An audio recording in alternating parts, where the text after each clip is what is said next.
Hello everyone, welcome back to Chemistry Explanation with Anita. Today I am going to deal with the class 12th topic of chemical kinetics, that is the integrated rate law. Integrated rate law, ये नया term फिर से आ गया. Oh my god, ये reactions different rate law, reaction, complex mechanism. It is little bit tough languages लग रही हैं, but numericals and everything is very easy. ठीक है, डायरेक्टली होता है, just you have to understand all the concepts.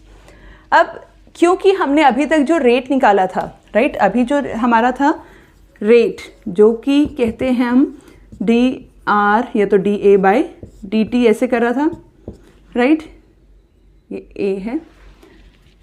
Rate of reaction क्या था, concentration of rate अब विथ रिस्पेक्ट टू टाइम, ये था. अब रेट ऑफ रिएक्शन जो था वो किसके बराबर था, के ए की पावर कुछ एक्स वाई जो भी था.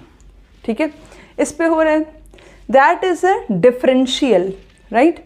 डिफरेंशियल रेट लॉ है. इट मीन्स डिफरेंशियल आपको कैसे निकालना था, ये ग्राफ बनाना था, इस तरह से आ रहा है तो you have to draw a tangent and then calculate करनी थी उसकी values. It is a little bit tough process for calculating the rate of a reaction या किसी भी कॉन्सेंट्रेशन को निकालना. It is a tough. तो जिसकी वजह से हमने लिया इंटीग्रेटेड मेथड का यूज़ किया and after that we just find out the values, जिसकी वजह से हम डिफरेंट टाइम्स पे different concentration easily find out कर सकते हैं. तो because of that integrated rate law is a little bit more and more easier for you to calculate the reactions. तो जिसकी वजह से हमने डिफरेंशियल का यूज़ कम करके हमने इंटीग्रेटेड रेट लॉ का यूज़ किया. तो डिफरेंट ऑर्डर्स के लिए डिफरेंट रिएक्शंस होती हैं. तो फर्स्ट हम डील कर लेते हैं आज हम zero order reaction. Zero order में जो हमारा रेट है, स्पेशली वो किस पे डिपेंड करता है, रेट को कहते क्या हैं, फॉर्मूला उसका D A upon D T equal to K. Rate law में ए की पावर ज़ीरो होगी, then it becomes the zero order, A की पावर ज़ीरो. ठीक है, माइनस था. अब हम के डी टी जो है इधर लेते जाते हैं और ये टर्म तो हट ही गया है. डी ए बाय के डी टी, यहाँ माइनस साइन था, इनटू -1 कर दिया तो माइनस इधर आ जाता है. ठीक है, अब इसको हम इंटीग्रेट करते हैं. इंटीग्रेट किए, जहाँ जहाँ डी टर्म्स है उसको इंटीग्रेट करना होता है. बायो वाले स्टूडेंट को दिक्कत होगी, बस इंटीग्रेट में छोटा है वैल्यू, बड़ी करनी है तो थोड़े एक दो फॉर्मूलेज हैं वो याद कर लेंगे. अदरवाइज कॉन्सेप्चुअल है कि डी है कैपिटल, मतलब बड़ी लार्ज क्वांटिटी के लिए करेंगे तो ए आ गया directly, equal to constant change नहीं होगा तो के ऐसे ही आ गया. डी टी छोटे टाइम के लिए है तो ये बड़ा टाइम हो गया. जब भी ये ऐसा इंटीग्रेशन होता है तो एक कांस्टेंट वैल्यू आ जाती है जिसको हम कहते हैं आई, प्लस आई लगा देना आपको. ठीक है, दिस इज अ कांस्टेंट हो गया. इसको हम इक्वेशन 1 कह देते हैं. अब इस कांस्टेंट की भी वैल्यू होगी तभी हम के की वैल्यू निकाल सकते हैं. तो at time T equal to zero ले लिया. टी इक्वल्स टू ज़ीरो लिया, इट मीन्स अभी रिएक्शन शुरू नहीं हुई है तो इसका कॉन्सेंट्रेशन इनिशियल वाला होगा, जिसको हम ए नॉट से, आपने देखा होगा कहीं रिएक्शंस की नॉट जहाँ लगा देते हैं, ये स्पेशली आपने सोल्यूशन चैप्टर में पी नॉट करके देखा था. पी नॉट प्योर है तो, और अगर थोड़ा सोल्यूशन हो गया तो पी एस बन जाता है, ये तो पी बन जाता है, उस कॉन्सेप्ट को लेते हैं.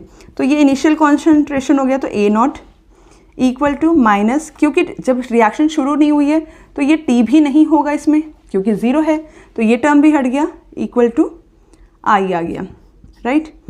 ये एक आई की वैल्यू आ गई जिसको हम 2 कह देते हैं.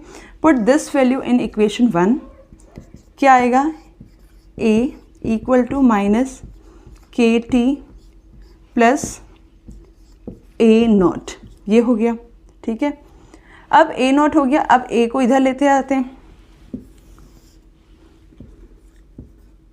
हमने लिख दिया, ये था ए प्लस था, ये माइनस आएगा, माइनस ए नॉट इधर आ गया.